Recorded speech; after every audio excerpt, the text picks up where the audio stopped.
But ಅದು ಹೆಂಗೆ ಅಂತ ಹೇಳಿದ್ರೆ ನೀವು ನೋಡಿದಿರೇನೋ ರಿವರ್ಸ್ ಹೊಡೆದ್ಬಿಡ್ತು. ಅಂದರೆ ಮಾಡದೇ ಇರೋ ತಪ್ಪಿನ ಆರೋಪ ನನ್ನ ತಲೆ ಮೇಲೆ ಬಂದ್ಬಿಡ್ತು.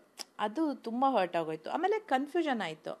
ನಾನು ಹೇಳ್ತಾ ಇದ್ದೀನಿ ಅಶ್ವಿನಿ ಗೌಡ ಅವರಿಗೆ, ಅದು ಪರ್ಸನಲ್ಲೇ ಆಗಿರಲಿಲ್ಲ. ಅದು ಯಾವ ಆ್ಯಂಗಲಿಂದ ಅವ್ರು ಪರ್ಸ್ನಲ್ ತೊಗೊಂಡ್ರು ಗೊತ್ತಿಲ್ಲ. ನಾನು ತಮಾಷೆ ಮಾಡ್ತಿದ್ದೀನಿ, ಮಧ್ಯದಲ್ಲಿ ನಗ್ತಾ ಇದ್ದೀನಿ, ಸೇವಕಿಯಾಗಿ ಮಾತಾಡ್ತಾ ಇದ್ದೀನಿ. ಬಟ್ ಅದು ಇಲ್ಲ, ಹೀಯಾಳಿಸಿದ್ರು ನಮ್ಮ ಮೇಲೆ. ಆಮೇಲೆ ನಮ್ಮ ಊಟದ ಬಗ್ಗೆ ಮಾತಾಡಿದ್ರು, ನಮ್ಮ ಮೇಕಪ್ ಬಗ್ಗೆ ಮಾತಾಡಿದ್ರು. ನಾನು ಹೇಳ್ತಾ ಇದ್ದೀನಿ, ಹೌದು, ಒಂದು ಸರ್ಕಾರ ಸರಿ ಇಲ್ಲದಾಗ ಪ್ರಜೆಗಳು ಹೇಳ್ತಾರೆ. ಪ್ರಜೆಗಳು ಹೊಗಳ್ಕೊಂಡು ಸರ್ಕಾರನ ವಿರೋಧ ಮಾಡ್ಕೊಳಕ್ಕಾಗತ್ತಾ? ಏನ್ರಿ ನಮ್ಮ ದುಡ್ಡೇ ತಿಂತೀರಾ, ನಮ್ಮ ರೋಡ್ ಸರಿ ಮಾಡಿಲ್ಲ ಅಂತಲೇ ಹೇಳ್ತೀವಿ. ಅದು ಪರ್ಸ್ನಲ್ ಅಟ್ಯಾಕಾ? ಅಲ್ಲಿ ನೀವು ನಮ್ಮ ನಾಯಕರಾಗಿ ಕೂತಿದ್ದಾಗ ಅದಕ್ಕೂ ಮುಂಚೆ ಏನಾಗಿತ್ತು ಅಂತ ಹೇಳ್ತೀನಿ. ನಮಗೇನಂತ ಹೇಳಿದ್ರೆ, ವಾರದ ಬಡ್ಜೆಟ್ ಬಂದಿತ್ತು, ಮೊದಲನೇ ವಾರ ಭಾನುವಾರ. ಅಲ್ಲೇನಾಗೋಯ್ತು, ನಮಗೆ ರೂಲ್ಸ್ ಸರಿಯಾಗಿ ತಲೆಗೆ ಹೋಗಿಲ್ವಲ್ಲ. ಅಯ್ಯೋ ಏನೋ ಅರ್ಜೆಂಟಾಗಿ ಎಲ್ಲೋ ಹೋಗಬೇಕು ಮಾಡಿದಾಗ ಆ ಬೇಡಿಗಳನ್ನ ಬಿಚ್ಕೊಂಡು ಹೋಗ್ಬಿಟ್ಟಿರ್ತಿದ್ವಾ. ಅದು ರೂಲ್ಸ್ ಬ್ರೇಕ್ ಆಗಿ ಪನಿಷ್ಮೆಂಟ್ ಒಂಟಿಗಳಿಗೆ ಸಿಕ್ತು. ಅದು ನಮಗೂ ಅಷ್ಟೇ ಗಿಲ್ಟ್ ಫೀಲಿಂಗ್ ಇತ್ತು. ಅಂದರೆ ನಾವು ಮಾಡಿದ ತಪ್ಪಿಗೆ ನಾವು ಶಿಕ್ಷೆ ಅನುಭವಿಸೋದು ಬೇರೆ. ಅದೆಷ್ಟು ಚಂದದಿಂದ ಬಿಗ್ ಬಾಸ್ ಪ್ಲ್ಯಾನ್ ಮಾಡಿರ್ತಾರೆ ಅಂದರೆ ನನಗೆ ಇದೆಲ್ಲ ನೀತಿ ಪಾಠ ಅನಿಸುತ್ತೆ. ಹೌದಲ್ಲ, ರಿಯಲ್ ಲೈಫಲ್ಲಿ ನಾವು ಮಾಡಿದ ತಪ್ಪಿಗೆ ಇನ್ಯಾರೋ ಶಿಕ್ಷೆ ಅನುಭವಿಸಿರ್ತಾರೆ, ನಮ್ಗೆ ಅದು ಅರಿವೇ ಆಗಲ್ಲ.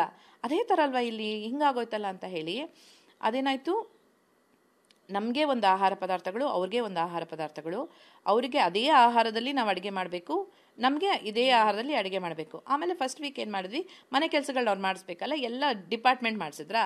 ನಾನು ಅಡುಗೆ ಖುಷಿ ಅಂತ ಅಡುಗೆ ಮನೆ ತಗೊಂಡು ನಿಜವಾಗ್ಲೂ ನಂಬ್ತಿರೋ ಬಿಡ್ತಿರೋ ಅದೆಷ್ಟು ಏನು ಜನಗಳಿಗೆ ತಲುಪಿದೆಯೋ ಇಲ್ವೋ ಗೊತ್ತಿಲ್ಲ, ಪಕ್ಕಾ ಮನೆ ಕೆಲಸದವಳು ನಾನು, ರಾಶಿ. ಬೆಳಿಗ್ಗೆ ಎದ್ದು ನಮಗೇನಂದರೆ ನಮ್ಮಿಂದ ಅವ್ರು ಹಸ್ಕೊಂಡಿರಬಾರ್ದು. ಅಂದರೆ ಅರಸಾರಿಸಿರು ಅಂತಲ್ಲ, ನನಗೇನಂತ ಹೇಳಿದ್ರೆ ಆ ಹಾಸ್ಪಿಟಾಲಿಟಿ ಮುಂಚೆಯಿಂದ ಬಂದಿರೋದ್ರಿಂದ ನಾನು ಇದನ್ನು ತೊಗೊಂಡಿದ್ದೀನಿ ಅಂತ ಹೇಳಿದ್ಮೇಲೆ ಅದನ್ನು ಪರಿಪೂರ್ಣವಾಗಿ ಮಾಡಬೇಕು. ಎನಿ ಕೆಲಸ ಫಾರ್ ದಟ್ ಮ್ಯಾಟರ್. ನಾನು ರಾಶಿಗೆ ಅದನ್ನೇ ಹೇಳ್ತಿದ್ದೆ, ನೀನು ಕಸ ಗುಡಿಸೋ ಡಿಪಾರ್ಟ್ಮೆಂಟ್ ಬಂದಿದ್ಯಾ, ಬಂದವ್ರಿ ಯಾರು ಇದನ್ನು ಇಷ್ಟು ಚೆನ್ನಾಗಿ ಮನೆ ಗುಡಿಸಿರೋರು ಅಂತ ನಮ್ಮನ್ನು ಕರೆದು ಕೇಳಬೇಕು. ಆ ಥರ ಕೆಲಸಗಳನ್ನ ಮಾಡಬೇಕು. ಸೊ ಅಡುಗೆ ಮನೆ ತೊಗೊಂಡಿದ್ದೀವಿ ಅಂದರೆ ಎಲ್ಲರೂ ಹೊಟ್ಟೆ ತುಂಬಿಸ್ಬೇಕು ಅಂತ ನಾವೊಂದು ಮುಖ ತೊಳೆಯೋಕ್ಕಾಗ್ತಿರ್ಲಿಲ್ಲ, ತಲೆ ಬಾಚೋಕ್ಕಾಗ್ತಿರ್ಲಿಲ್ಲ, ಒಂದು ಬೇಸಿಕ್ ಮೇಕಪ್ ಮಾಡ್ಕೊಳ್ಳೋಕ್ಕಾಗ್ತಿರ್ಲಿಲ್ಲ. ಆಮೇಲೆ ಅಲ್ಲಿ ಎದ್ದೇಳ್ತಿದ್ದಿದ್ದೆ ಲೇಟಾ, ಟೈಮ್ ಗೊತ್ತಾಗ್ತಿರಲಿಲ್ಲ. 8:15 ಇರ್ಬೋದು, 9:00 ಇರ್ಬೋದು, 10:00 ಇರ್ಬೋದು. ಎದ್ದು ನಾವು ಅಡುಗೆ ಮಾಡೋ ಅಷ್ಟರಲ್ಲಿ ಮಧ್ಯಾಹ್ನನೂ ಅಲ್ಲ, ಸಂಜೆ ಆ್ಯಕ್ಚುಲಿ ಒಂದು 4-5 ಗಂಟೆ ಆಗ್ತಿತ್ತೇನೋ. ಅಷ್ಟೊತ್ತು ಎಲ್ಲ ಮುಗಿಸಿ ಅವ್ರದ್ದು ಅಡುಗೆ ಮಾಡಿ 2 ಥರದ್ದು, ಈ ಕಡೆ 12 ಜನಕ್ಕೊಂದು ಅಡುಗೆ, ಆ ಕಡೆ 6 ಜನಕ್ಕೊಂದು ಅಡುಗೆ, ಅವ್ರಿಗೆ ಬಡಿಸು, ಅವ್ರಿಗೆ ಮಾಡು. ಯಪ್ಪ, ನಾನು ನಿಜ ಜೀವನದಲ್ಲೇ ಇಷ್ಟು ಸೇವೆ ಯಾರಿಗೂ ಮಾಡಿಲ್ಲ. ಇಲ್ಲೇನಪ್ಪ, ಆ್ಯಕ್ಚುಲಿ ಸುಸ್ತಾಗಿರಲಿಲ್ಲ, ಸುಸ್ತಾಗಿದ್ದು ಮಾನಸಿಕವಾಗಿ ಅಂದರೆ ಅದನ್ನು ಬರ್ತೀನಿ ಅಲ್ಲಿಗೆ. ಆಯಿತಾ, ಇದೆಲ್ಲ ಬೇರೆ ಬೇರೆ ಆಯಿತಾ. ಆಮೇಲೆ ಟಾಸ್ಕ್ ಬರೋದು, ಟಾಸ್ಕ್ ಆಡು, ಮತ್ತೆ ಅಡುಗೆ ಮಾಡು, ಮತ್ತೆ ತಿನ್ನು, ಮಲ್ಗು. ಒಂದು ವಾರ ಇದನ್ನು ಬಿಟ್ಟರೆ ಜವಾಬ್ದಾರಿ ತೊಗೊಂಡ್ಮೇಲೆ ಆಮೇಲೆ ಅಲ್ಲಿ ಏನು ಹೇಳಿದ್ರು ಅಶ್ವಿನಿ ಗೌಡ ಅವರು, ನನಗೆ ಅಡುಗೆ ಬರಲ್ಲ ಅಂತ ಫಸ್ಟೇ ಹೇಳಿಬಿಟ್ಟಿದ್ರು. ಯಾರೂ ಅದನ್ನು ಡಿಪಾರ್ಟ್ಮೆಂಟ್ ತೊಗೊಳಕ್ಕೆ ಇಲ್ಲ. ಇವಾಗ ನನಗೆ ಬಂದು ಮಾಡೋಕ್ಕೊಂದು ಕೆಲಸ ಗೊತ್ತಿದ್ದು, ಅಯ್ಯಪ್ಪ ನನಗೆ ಯಾಕೆ ಜವಾಬ್ದಾರಿ, ಅಯ್ಯೋ ನಾನು ಯಾಕೆ ತಲೆ ಮೇಲೆ ಹಾಕ್ಕೊಳ್ಳಿ ಅಂತವಳು ಅಲ್ವೇ ಅಲ್ಲ. ನನಗೆ 100 ನನ್ನ ಕೈಯಲ್ಲಾಗುತ್ತೆ ಅಂದರೆ 105 ಟ್ರೈ ಮಾಡಿಬಿಡ್ರ ಅನ್ನೋ ಮನಸ್ಥಿತಿಯವಳು ನಾನು. ಸೊ ಗೊತ್ತಿದೆಯಲ್ಲ ಪಾಪ, ಯಾರಿಗೂ ಬರಲ್ವಲ್ಲ, ಮಾಡೋಣ ಅಂತಾಗಿದ್ದು. ಅದು ಹೀಗೆ ನನಗೆ ರಿವರ್ಸ್ ಹೊಡ್ಬಿಡುತ್ತೆ ಅಂತ ನಾನು ಅಂದ್ಕೊಂಡಿರಲಿಲ್ಲ. ಆ 1 ವಾರ ಆದಮೇಲೆ 2ನೇ ವಾರ ದಂಗೆ ಎದ್ದಾಗ ತಮಾಷೆಯಾಗಿ ನಾನು ಹೇಳಿದೆ, ಆಯಿತು ಮಾಡಲ್ಲ, ನಾವ್ಯಾಕೆ ನಿಮ್ಮ ಬಗ್ಗೆ ಯೋಚನೆ ಮಾಡಬೇಕು, ನಾನು ಬೆಳಗ್ಗೆ ಎದ್ದು ಮೇಕಪ್ ಮಾಡಿಕೊಂಡು ರೆಡಿಯಾಗಿ ಆಮೇಲೆ ಅಡುಗೆ ಮಾಡ್ತೀನಿ, ಊಟ 6 ಗಂಟೆಗೆ ಸಿಗುತ್ತೆ, ನಾನು ಕೆಲಸ ಮಾಡಲ್ಲ ಅಂತ ಹೇಳಿಲ್ಲ. ಅದೆಲ್ಲ ರಿವರ್ಸ್ ಹೊಡೆದ್ಬಿಡೋದ ನಮಗೇನೆ, ನಮಗೂ ಅಲ್ಲ ನನಗೆ. ಪಾಪ ರಾಶಿ ಅದಿನ್ನೂ ಚಿಕ್ಕ ಹುಡುಗಿ, ನಾನು ರೆಡಿ ಆಗಬೇಕು, ನಾನು ಹಾಗೆ ಕಾಣಬೇಕು, ಹೀಗೆ ಕಾಣಬೇಕು, ಏನೇನೋ ಆಸೆಯಿಂದ ಬಂದಿರುತ್ತೆ ಹೆಣ್ಮಗು. ನಾನು ಬಾರಾಶಿ ಅಂತ ಹೇಳ್ಕೊಂಡು ಹೋಗಿ ಅವಳು 1 ವಾರನೂ ನನ್ನ ಜೊತೆ ಅವಳು ಹೇಳ, ಅಕ್ಕ ರಾಶಿ ಎಲ್ಲಿ ಅಂತ ಕೇಳಿದ್ರೆ ಬರೀ ಅಡುಗೆ ಮನೆಯಲ್ಲೇ ಇರೋದು ನಾನು, ನಿಮ್ಮಿಂದ ಎಲ್ಲಿ ನೋಡು ಅಂದರೆ ಮಂಜು ರಾಶಿಯಲ್ಲಿದ್ದರೆ ಅಡುಗೆ ಮನೆಯಲ್ಲೇ ಇದ್ದೀವಿ ಅಂತ ಅವಳಿಗೆ ಕೋಪ. ಪಾಪ ನಂಗೆ ಅರ್ಥ ಆಗುತ್ತೆ. ಆಮೇಲೆ ಎಷ್ಟು ಮಟ್ಟಿಗೆ ಅಂದರೆ ಇಡೀ ದಿನ ನಿಂತ್ಕೊಂಡಿರ್ಬೇಕು, ಕಾಲೆಲ್ಲ ಊದ್ಕೊಂಬಿಡೋದು. ಅವಳು ನನಗೆ ನಿಂತ್ಕೊಳ್ಳೋಕ್ಕಾಗಲ್ಲ ಅಕ್ಕ ಅಂದು ಹೋಗಿ ಕೂತ್ಕೊಂಬಿಡೋದು ಪಾಪ ಮಗು.